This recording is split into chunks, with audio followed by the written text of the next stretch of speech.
بھارت اور افغانستان مل کے پاکستان پہ حملہ کریں گے. آ جاؤ تم دونوں کا شوق پورا کر دیتے ہیں. اور تو ٹی وی پہ نہ بیٹھی اس سے تو بھی ساتھ آئیں, یہی ویڈیو چلائیں گے اس وقت, تم لوگ آؤ ذرا اور بتائیں کہ تم دونوں کا اشر کیا کیا ہم نے. وہ ہندوستانی کیا کہہ رہا ہے کہ ریئل پالیٹک یہ ہے کہ انیمی of my انیمی is my friend. تو یہ گٹھ جوڑ جو ہے وہ تو کھلا کہہ رہے ہیں. آگے سنیے گا. یہ بھائی جان ہندوستانی میڈیا پہ آ کے کہہ رہے ہیں کہ یہ جو 2026 ہے اس میں بھارت اور افغانستان مل کے پاکستان پہ حملہ کریں گے. آ جاؤ تم دونوں کا شوق پورا کر دیتے ہیں. اور تو ٹی وی پہ نہ بیٹھی اس سے تو بھی ساتھ آئیں, یہی ویڈیو چلائیں گے اس وقت, تم لوگ آؤ ذرا اور بتائیں کہ تم دونوں کا اشر کیا کیا ہم نے. But this shows the nexus, this shows the mentality, because they are talking this تاکہ اس کی ہوا بنائیں, ذہن سازی کریں افغانستان میں بھی, کابل میں بھی, دلی میں بھی. آگے چلیے. آپ اس کو دیکھ کے ہنس کیوں رہے ہیں؟ یہ ان کا انٹلیکچوئل ہے, انٹلیکچوئل کہلاتا ہے. ٹھیک ہے نا. آگے چلیے.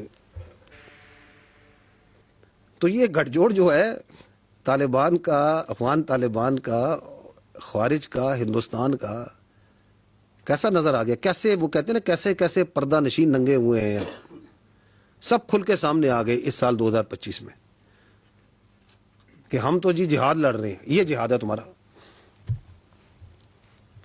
کریں نا ڈیفینڈ اس جہاد کو. جو ادھر بھی جو افغانستان کی محبت میں مرے جا رہے ہیں اور یہاں پہ بیٹھ کے جو سا تقریریں کرتے ہیں, ذرا اس جہاد کی ذرا مجھے کسی طرح بتا دیں کہ یہ جو ہے یہ جائز ہے, اس کا کوئی اسلام سے تعلق ہے. جی اچھا, یہ میں آپ کو بتایا تھا کہ اس کی نا کچھ اور پردہ نشین بھی سامنے آئے ہیں اس سال میں, اور وہ ہیں جو کہ باریک وارداتی ہیں.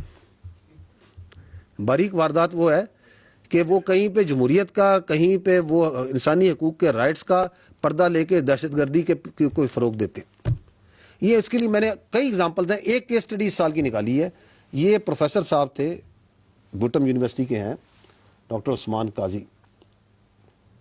ان کو جو سا ہے یہ دہشت گردوں کی فتنہ الانسان کی سہولت کاری کرتے ہوئے پکڑے گئے پورے ثبوت کے ساتھ. And he came and he acknowledged کہ جی میں نے یہ کام کیا تھا. اب جب وہ پکڑے گئے تو آپ یہ دیکھیے گا کہ اس کے حق میں بول کون رہا ہے, وہ جو باریک واردات, ذرا دیکھیے گا. اور اب یہ ملک سے باہر ہندوستان میں اور پاکستان میں بھی کچھ لوگ بیٹھ کے جو اس کی حق میں ٹویٹیں کر رہے ہیں. کون ہے جی؟ یہ بیٹھے ہوئے ہیں, یہ تصویریں دیکھ لیں, یہ کہاں کے باہر یورپ میں بیٹھے ہوئے ہیں.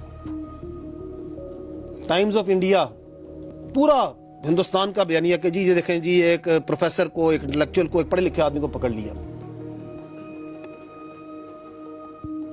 انفورس ڈسپیئرنس آف اے ایکیڈیمک, اور ایکیڈیمک بتا رہے ہیں میں کیا کر رہا ہوں. یہ 3 تصویریں دائرے دیکھ رہے ہیں جو ان کے حق میں بول رہے ہیں.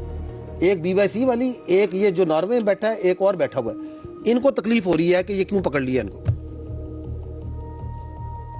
تو یہ بھی اس سال جب آپ ایکٹ کرتے ہیں, آپ ان کو پکڑتے ہیں اور ان کے جرائم کو سامنے لاتے ہیں, تو ان کو ہی مجبوراً جو سا ہے یہ پردہ نشین جو پیچھے چھپے یہ وارداتی ہے, جو باریک وارداتی ہے, انہیں بھی سامنے آنا پڑتا ہے.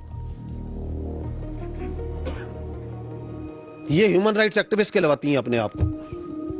کس کی ان کے ہیومن رائٹس ہیں؟ اس سوسائڈ بمبر کو جو بٹھایا گھر میں, جو ان کو فیسیلیٹیٹ کرتا ہے, اس کے ہیومن رائٹس کو فیسیلیٹیٹ کرنے کے لیے, کیونکہ باہر سے ڈوریاں چلتی ہیں ان سب کی. تو یہ کلیئرٹی بھی جو ہے اس لینڈ مارک کانسیکوینشل ایئر میں پاکستانی عوام کو, نیشن کو, ریاست کو حاصل ہو رہی. اگلی کلیئرٹی جو سی ہے دیٹ از جو میں نے کہا تھا acknowledgement of the Pakistan stance on terrorism. کس طریقے سے جو آپ اور ہم ایک عرصے سے کہہ رہے تھے کہ یہ افغانستان جو ہے دہشت گردی کی گڑھ بن گیا ہے, یہی ہے یہاں سے ساری دہشت گردی, اب وہ پوری دنیا کیسے کہہ رہی ہے. سنیے گا ذرا اور دیکھیے گا.